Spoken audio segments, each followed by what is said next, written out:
Hey everyone, I finished reading the free comic book day Power Rangers issue of Ranger Academy, and it was a comic. So, summary of it, I guess. The comic follows the imaginative young girl Sage. She happens across a crashed spaceship and helps rescue the two people inside. The two people are Tula and Mathis from Ranger Academy. They tell Sage about their life back where they come from. Mathis suddenly collapses from wounds sustained in the crash. Sage's father agrees to take care of them and fix their ship. Sage wants to join the cadets at Ranger Academy, but her father sternly forbids her. Days later, Mathis is okay and the ship is repaired. They set off to leave and find out that Sage has joined them as a stowaway. So, this comic is a tightly presented story. Everything's simple, laid out well. The characters are like what they need to be. Here's the biggest oddity, though, about it to me. It has nothing to do with Power Rangers. Of all of Boom's Power Ranger comics, this one could easily exist as just a completely original story. It's completely untied to any existing continuities. It only ties in extremely loosely with some really obscure, expansive lore from the Boom comics. And I mean, the Boom comics, they are just here's a bunch of lore, here's all these obscure planets and characters and wars that were going on millions of years ago or whatever, and here's Zordon doing stuff, and here's some other things, and that's fine if that's like what you like, but it doesn't really have anything to do with what I like about Power Rangers. I guess it doesn't go like all in on the lore like some of the Boom comics do, which is nice. This stays accessible. Like if I knew nothing about Power Rangers and I picked up this comic, I'd be fine with it. Like you don't need to know anything going in. Actually, it probably helps if you don't know anything going in. So this is a simple little sci-fi story about a girl who yearns for adventure despite her parents' wishes.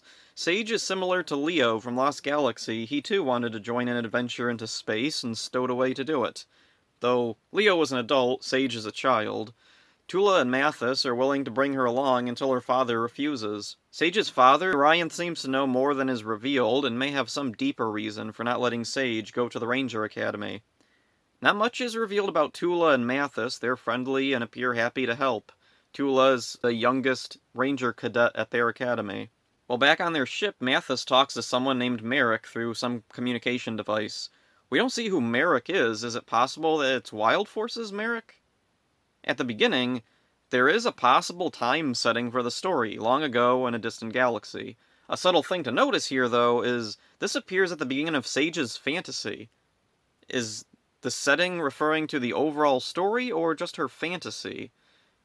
I'm thinking that as this story goes along, if the writers decide to change their minds about when it takes place, that's a subtle enough thing that they can just change it. Sage's fantasy is interesting. She's a member of the Knights of Stardust. I'm Sean, leader of the Knights of Stardust. Huh. Alright then. The other knights remind me of the owl from the Watchmen movie. They're defending a really derpy looking princess, and the knights are trying to eat her sleeves. When Sage goes to the crashed ship, an ominous shadow appears behind her. Is this a continuation of her imagination, or is there something, like, sinister on her world? Or is this something the ship brought with it? When Tula and Mathis are leaving, they ask Ryan for his name, and Tula thinks it sounds familiar. Then there's a scene Ryan says under his breath to Sage, he loved you too. Who was Tula thinking of, and who was the he Ryan meant? Will these mysteries see a resolution in the upcoming series? There are some clues of what's to come on the cover. Tula is in a different uniform than what she wears in the comic, and Sage is in a different outfit also, though it's not clear if it's a Ranger Academy uniform or not. A command center-like structure is at the bottom with some glowing silhouettes. Some appear alien. One or two resemble Doggy Kruger, while the others look humanoid. Could these be a team featured in the upcoming series? So yeah, I liked the comic. It's nothing amazing, and actually, to be honest, I'd probably dismiss it entirely if it wasn't Power Rangers, but it has potential, and I'm curious to see where it goes, so, like, Free Comic Book Day is coming past, but usually comic book stores will save extra copies and give them away for free following Free Comic Book Day. So if you live near a comic book store and you missed out on this, they might still have copies. And if they don't, it's, let's see, pretty easy to find online. There's already scans of most of the comic online, and pretty soon the whole thing will be up entirely for free because Free Comic Book Day, which is the first Saturday in May, in case you're curious. So that's it for this one. Hope you enjoyed it. See ya.